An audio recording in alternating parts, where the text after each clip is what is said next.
Kano ho ba ang kinikita ng ating mga vendors araw-araw? 400, 300, habang ang mga tiwaling government officials nagnanakaw ng 2.7 million a day. Magandang araw po sa inyo lahat. Marami po sa atin na nagtatanong, gaano ba kalaki at gaano karami ang 1 bilyong piso? Kung minsan, parang napakadali lang banggitin ang salitang bilyon. Pero kapag inisip natin kung gaano ito kalaki, doon natin marirealize ang tunay na halaga ito. Narito po ang itsura ng 1 bilyong piso. Kung ito ay nasa tig-1,000, aabutin ito ng 1 milyon na piraso ng tig-1,000 bills. Isipin niyo po, 1 milyon na piraso kung pagpapatong-patungin, halos kasing taas ng isang gusali. Kung ihahanay naman ito, aabot ito ng mahigit na 1 kilometro. At kung ikukumpara natin ang isang ordinaryong manggagawa, ay kailangan magtrabaho ito ng libu-libong taon para makaipon ng 1 bilyon. Napaka-imposible. Kaya hindi po biro ang halaga nito. Kaya bilang inyong lingkod bayan, tungkulin namin na siguraduhin na bawat sentimo, bawat piso ay ginagastos ng wasto at maayos para sa kapakanan ng lahat. Ang pera ng gobyerno ay hindi para sa iilan at dapat natin pangalagaan. Taon-taon na lang, bilyon-bilyong piso ang ninanakaw.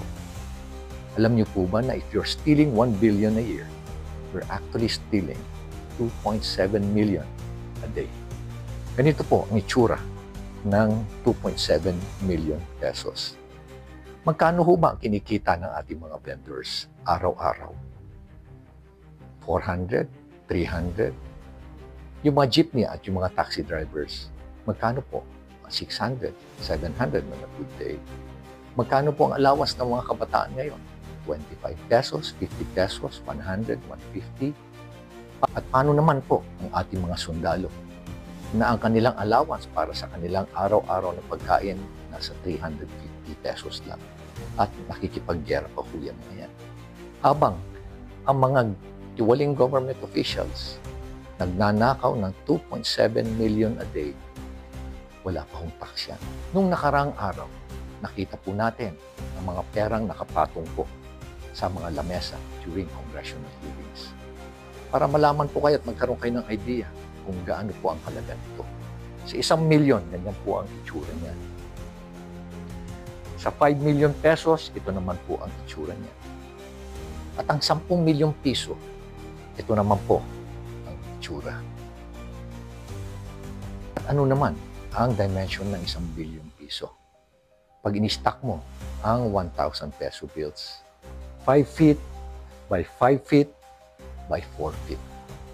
At dito po malinaw ang ating paninindigan. Walang puwang ang katiwalian. Walang puwang ang pag-aaksaya. Ang pera ng bayan ay dapat gamitin ng may malasakit at pananagutan. Maraming salamat po at muling sama-sama nating bantayan at pahalagaan ang yaman ng bayan.